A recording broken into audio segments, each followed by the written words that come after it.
Amigos televidentes, a esta hora saludamos al economista Alberto Acosta, expresidente de la Asamblea Nacional, exministro, excandidato presidencial, a quien le damos la más cordial bienvenida. Gracias, economista, por aceptar la invitación a este diálogo. Consulta popular. He escuchado algunas versiones y he escuchado también versiones y expresiones suyas en contra de la consulta. ¿Por qué? Bienvenido, buenos días nuevamente. Muy buenos días. Las razones son múltiples. Una consulta popular puede ser una gran herramienta para profundizar la democracia. Se aborda temas de fondo y se permite una discusión franca y abierta.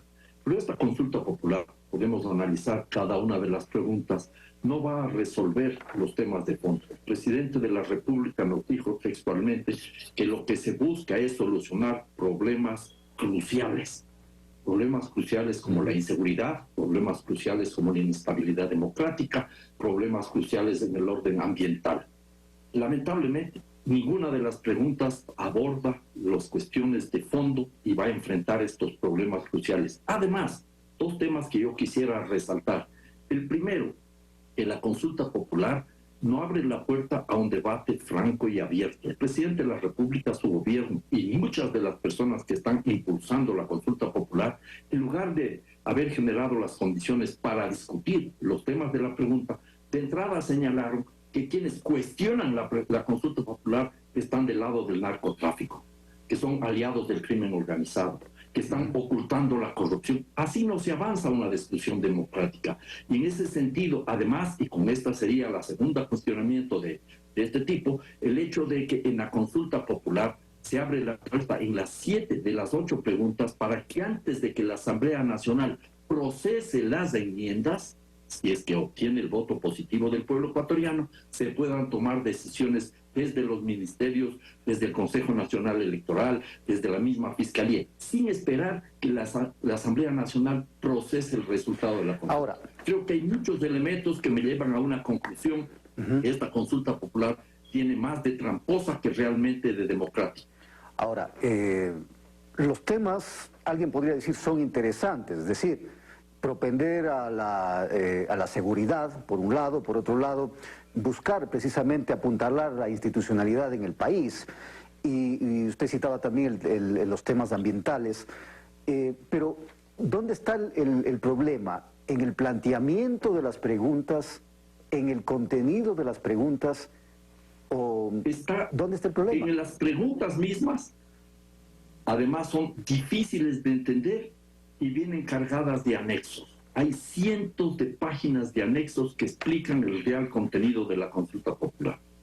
Tenemos como 30 páginas al inicio, que es la introducción, y la última pregunta, solo la última, tiene 34 páginas de anexo. Y los temas de fondo no se está abordando. Por ejemplo, yo estoy de acuerdo que hay que enfrentar la inseguridad ciudadana. Lo que requerimos es de una justicia sólida, autónoma e independiente. Pero, ¿cuál es la propuesta del gobierno? Recurriendo al populismo penal y aprovechando esta situación de angustia que tenemos por la inseguridad, porque la inseguridad es un dato, lo que plantean es la extradición.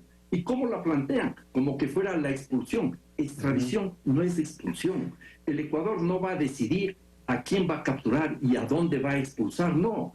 Eso no es una decisión que puede tomar el gobierno ecuatoriano. No todo criminal, no todo delincuente, no todo miembro de una mafia puede ser expulsado. Tiene que haber un procedimiento. El Ecuador no decide a quién manda, ni cómo, ni a cuándo va a mandar. Tiene que haber un procedimiento. Entonces aquí lo que a mí me habría gustado es que se fortalezca la justicia y si no se dé paso a este tipo de soluciones que no resuelven los problemas. Basta ver la realidad en Colombia y en México donde hay extradición. Eso no ha resuelto el problema. Entonces estamos frente a una pregunta que lo que hace es manipular ese entendible sentimiento de inseguridad que tiene la ciudadanía. Insisto, lo ideal, lo urgente, lo indispensable es avanzar algún día a tener una justicia independiente y autónoma. Eso lamentablemente no funcionó porque el presidente de la época, Rafael Correa, a través de una consulta popular, le pidió al pueblo ecuatoriano la autorización para meter la mano en la justicia. Y el proceso incipiente que había comenzado a desarrollarse luego de la Asamblea Constituyente de Montecristi quedó trunco. Y seguimos con ese problema del Hablando, país. hablando, Y en además, términos, sí, hablando en términos generales, para no ir específicamente... termino la idea, si me permite. Además, hay un tema grave aquí. El rato que el presidente de la República abre la puerta a la extradición, está reconociendo que en el Ecuador no tenemos una justicia capaz de juzgar a los criminales. Esta es una situación que tenemos que revertir estructuralmente y no solo de una manera coyuntural. A propósito del tema de la institucionalidad, el futuro del Consejo de Participación Ciudadana, más bien sus atribuciones que también están dentro de este tema, por un lado, y por otro, esto de reducir el número de asambleístas, ¿dará solución a los problemas? Vamos por partes. Hablemos primero el caso de la reducción del número de asambleístas. Un menor número de asambleístas nos garantiza una mejor calidad de los asambleístas. No, el tema no es del número, el tema es la calidad. Eso creo que tiene que quedar absolutamente claro. Luego también habría que ver una cuestión que me preocupa a mí sobremanera, el hecho de que con la reducción de los asambleístas se fortalecen las tendencias bicentralistas en el Ecuador. Las provincias de Guayas con Guayaquil, la provincia de Pichincha con Quito tendrán un mayor peso relativo en la Asamblea Nacional, porque al reducirse el número de asambleístas, esas provincias, Guayas perdería 1 de 20 que tiene, se quedaría con 19, Pichincha perdería 2 de los 16 que tiene, se queda con 14, pero otras provincias se van a quedar con un solo asambleísta. Todas las provincias de la Amazonía se queda cada una con un solo asambleísta. La que tenía 3, que era Sucumbío, se queda con un asambleísta. Hay otras provincias que también se quedan con un asambleísta. Es el caso, por ejemplo, del Carchi, que pierde 2 y se queda con 1. El caso de Bolívar. Tenemos el caso de Azuay, que está perdiendo un asambleísta de los 5 a los 4. Y lo mismo sucede, por ejemplo, en el caso de Manabí, que pasaría de 9 a 7. Y aquí hay un asunto adicional. El hecho de que se aumenta sustantivamente el número de los asambleístas nacionales. Pasan de 15 a 32 o 34. La pregunta que me hago yo es, ¿de dónde provienen la mayoría de asambleístas nacionales? De las ciudades grandes, de Quito y Guayaquil. Se sigue fortaleciendo el presidencialismo, el centralismo, y esta es una situación que a mi juicio me preocupa sobremanera. ¿Por qué dije se fortalece el presidencialismo?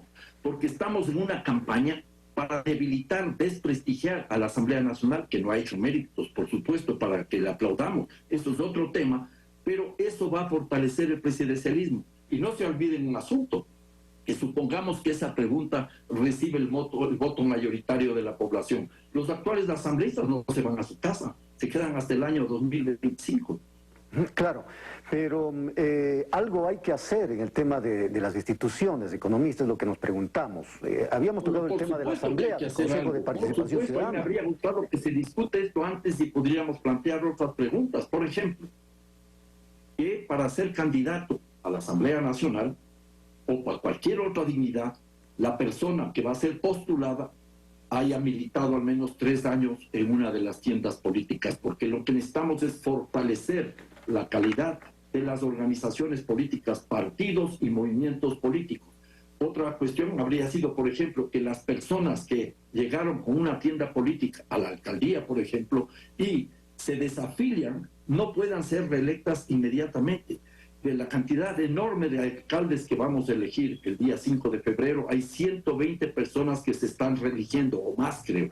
Y más de 90 de esas 120 son personas que se desafiliaron. Igualmente se pudo haber pensado en otras soluciones para mejorar incluso la calidad de las personas que vayan a ser electos para las prefecturas y alcaldías.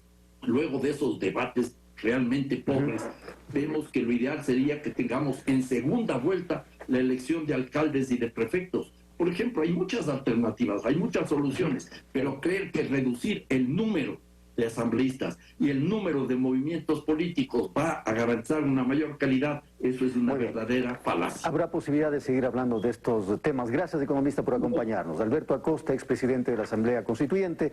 Vamos a una pausa y hablemos con más.